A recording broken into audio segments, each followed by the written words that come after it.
चंद्रबाबू नायडू की सरकार ने चलाया वक्फ बोर्ड पर चाबुक। बीजेपी बोली, संविधान में ऐसा कोई प्रावधान नहीं है जो धर्मनिरपेक्ष भारत में किसी एक के अस्तित्व का समर्थन करता हो। बौखलाए शत्रुघ्न सिन्हा, कहा माहौल बिगाड़ने की हो रही कोशिश। नमस्कार, स्वागत है आपका। आप देख रहे हैं द न्यूज और मैं रानी गुप्ता आपके साथ। देश भर में वक्फ बिल को लेकर के छिड़ी बहस के बीच आंध्र प्रदेश में बड़ा फैसला लिया गया है। दरअसल वक्फ बोर्ड को लेकर के मुख्यमंत्री चंद्रबाबू नायडू के नेतृत्व वाली सरकार ने एक आदेश जारी कर दिया है, जिसमें स्टेट वक्फ बोर्ड को भंग करने की घोषणा कर दी है। पिछली जगन मोहन रेड्डी सरकार की ओर से वक्फ बोर्ड का गठन किया गया था। आपको बता दें कि आंध्र प्रदेश बीजेपी के उपाध्यक्ष विष्णु वर्धन रेड्डी का बयान भी सामने आया है। सिर्फ इनका ही नहीं बल्कि बीजेपी के तमाम नेता इस पर प्रतिक्रिया भी दे रहे हैं। आपको बता दें, दरअसल जिस तरीके से आंध्र प्रदेश में इस वक्त एनडीए की सरकार है, जहां पर चंद्रबाबू नायडू, पवन कल्याण की पार्टी और इसी के साथ ही बीजेपी एक साथ मिलकर के वहां पर अपनी सरकार चला रही है, ऐसे में वक्फ बोर्ड जो कि राज्य का है उसे भंग कर दिया गया है अनियमितताओं के कारण। ये अपने आप में एक बड़ा फैसला माना जा रहा है और उसको लेकर के बीजेपी के तमाम नेता अपनी प्रतिक्रिया जाहिर कर रहे हैं। बता दें कि आंध्र प्रदेश बीजेपी के उपाध्यक्ष विष्णु वर्धन रेड्डी ने सोशल मीडिया साइट पर अपनी प्रतिक्रिया शेयर करते हुए कहा कि आंध्र प्रदेश सरकार ने भारत जैसे धर्मनिरपेक्ष राष्ट्र में ऐसी संस्थाओं के लिए संवैधानिक प्रावधानों की कमी का हवाला देते हुए वक्फ बोर्ड को भंग कर दिया है। आंध्र प्रदेश अल्पसंख्यक कल्याण विभाग का नेतृत्व मंत्री एन मोहम्मद फारूक की ओर से किया जाता है। एनडीए सरकार से फारूक ने कहा कि अल्पसंख्यक कल्याण सुनिश्चित करना प्राथमिकता बनी हुई है।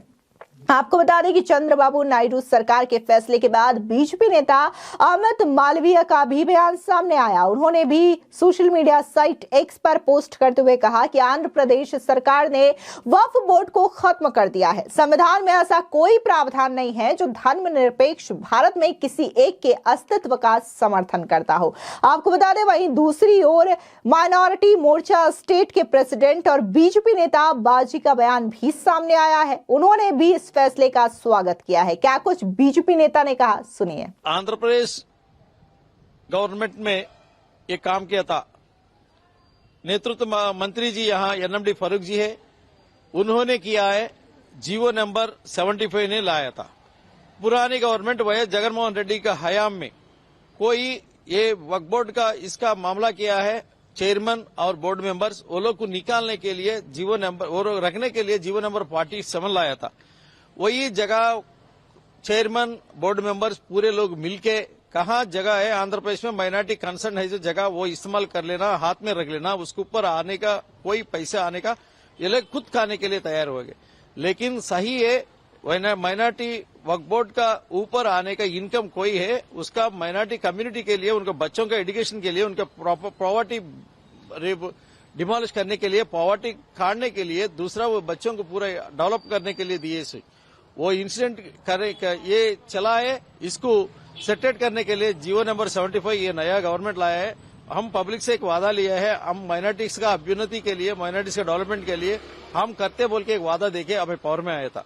लेकिन इसको बराबर बताने के लिए माइनॉरिटीज को हमें इतना वेलफेयर किया बोल के बताने के लिए हम ये जीवो 75 यूज कर लेकर अच्छा टीम बनाएंगे। आंध्र प्रदेश स्टेट में माइनॉरिटीज का वेलफेयर सही करेंगे।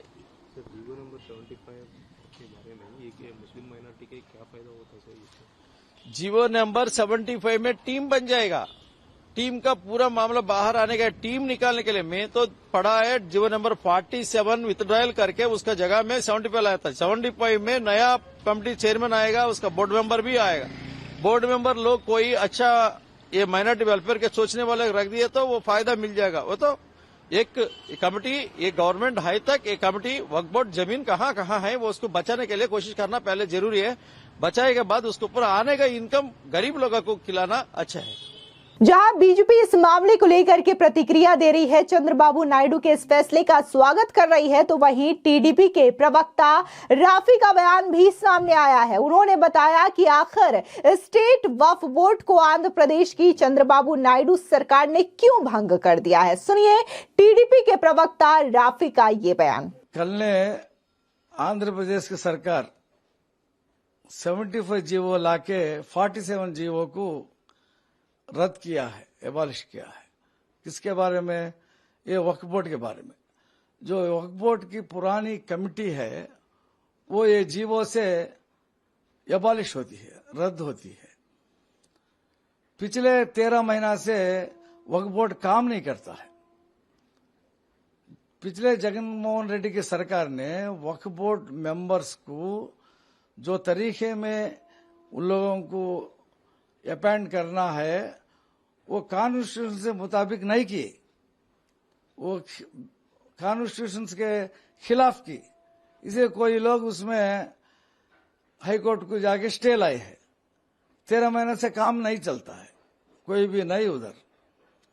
अभी आंध्र प्रदेश चंद्रबाबू नायडू की सरकार ने नई कमेटी बनाने के लिए कोशिश करती है। ये कॉन्स्टिट्यूशन क्या बोलता है वक्फ बोर्ड के बारे में? इलेक्टेड 2 खाजी मुतवल्ली उसमें रहते हैं। दोनों इलेक्ट होने के लिए तकरीबन 200 आदमी खाजी मेंबर्स कौन रहते हैं, 1 लाख का इनकम रहता है, उन लोगों वोटर्स होते हैं उसमें। उन लोगों का वोट एनरोल करना भी है। वो होने के बाद दोनों खाजी मेंबर होते हैं। बाद प्रेजेंट एमएलए मुस्लिम, प्रेजेंट एमएलसी मुस्लिम, वो दोनों मेंबर होते हैं। बाकी दोनों मेंबर प्रेजेंट एमपी मुस्लिम, प्रेजेंट एमपी राज्यसभा मुस्लिम, नहीं तो भी एक्स राज्यसभा मेंबर मुस्लिम, एक्स लोकसभा मेंबर मुस्लिम, ये दोनों को उसमें कमेटी में रखना पड़ता है।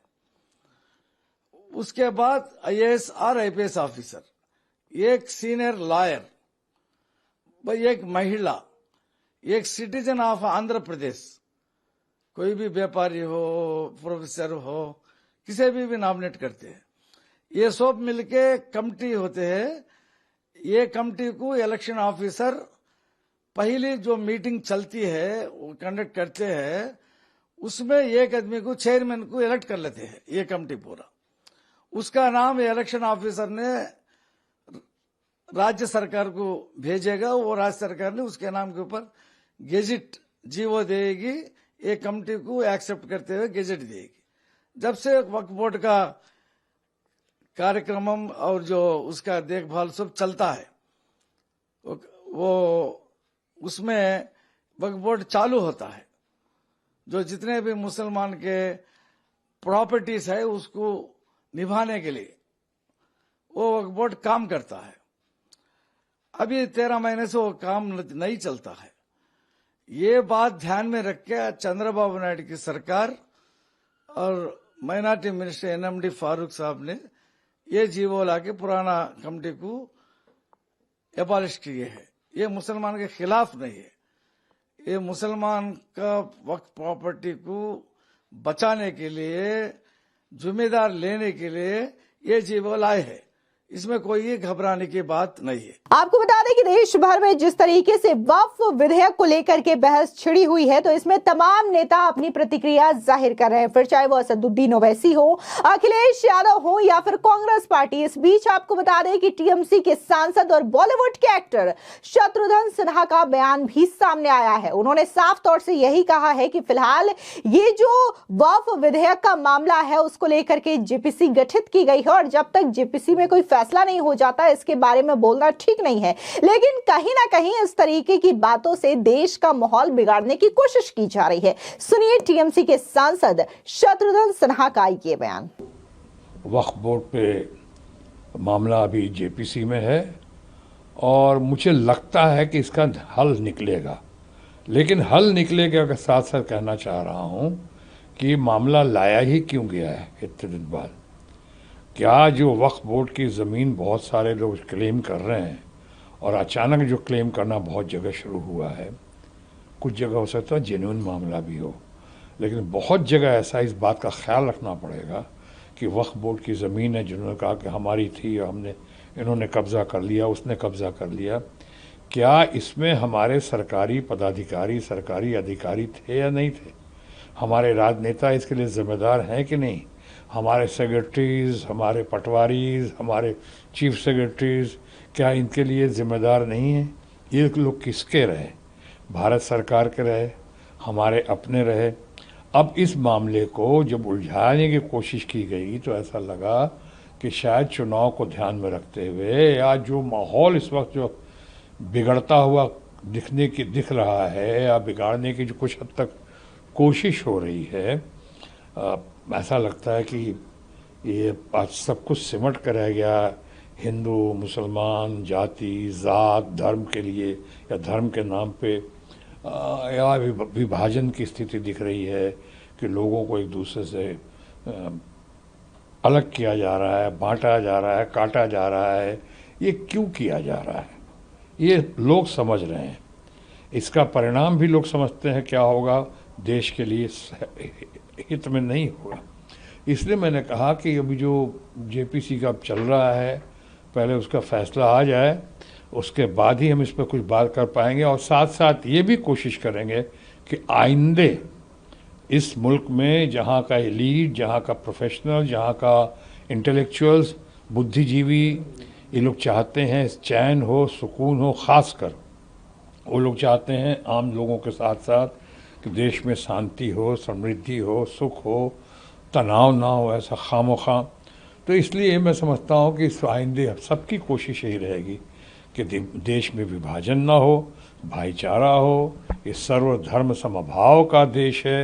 यहाँ शांति हो, सुरक्षा हो, प्रकृति हो, तरक्की हो, समृद्धि हो, इसी की हम कामना भी करते हैं। दरअसल आपको बता दें कि चंद्रबाबू नायडू सरकार ने पिछली सरकार के दौरान अल्पसंख्यक कल्याण विभाग की ओर से जारी जियो 47 को रद्द करते हुए जियो 75 जारी कर दिया है। सरकार ने कहा है कि आंध्र प्रदेश वक्फ बोर्ड के अध्यक्ष के चुनाव पर हाईकोर्ट ने रोक लगा दी थी। उसी समय राज्य वक्फ बोर्ड के गठन के 2023 के सरकारी आदेश की संवैधानिकता को चुनौती देने वाले लंबित मुकदमों के कारण एक प्रशासनिक शून्यता पैदा हो गई थी।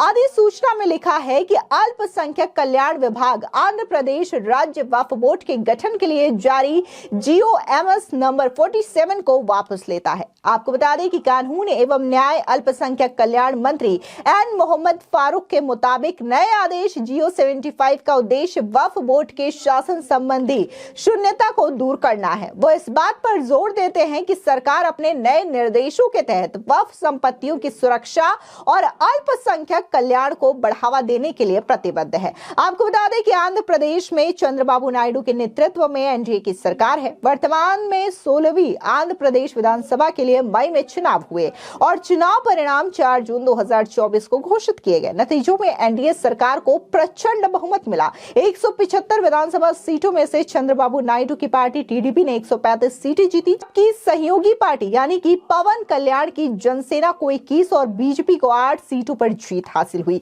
इसके बाद चंद्रबाबू नायडू की अगुवाई में सरकार का गठन हुआ और पवन कल्याण राज्य के डिप्टी सीएम बनाए जाते हैं। और जिस तरीके से पवन कल्याण का रोल रहा है टीडीपी और बीजेपी को एक साथ लाने का, इसकी भी बखूबी तारीफ हो रही है, क्योंकि पवन कल्याण को साउथ में आंधी के तौर पर जाना जाता है और पवन कल्याण ने जिस तरीके से आंध्र प्रदेश के चुनावों में अपनी भूमिका निभाई है, इसकी लोग तारीफ भी करते हैं। फिलहाल जिस तरीके से आंध्र प्रदेश की चंद्रबाबू नायडू सरकार ने यह फैसला लिया है वक्फ बोर्ड को राज्य में भंग करने का, इसको लेकर के आपकी क्या प्रतिक्रिया है, कमेंट सेक्शन में जरूर बताएं। धन्यवाद।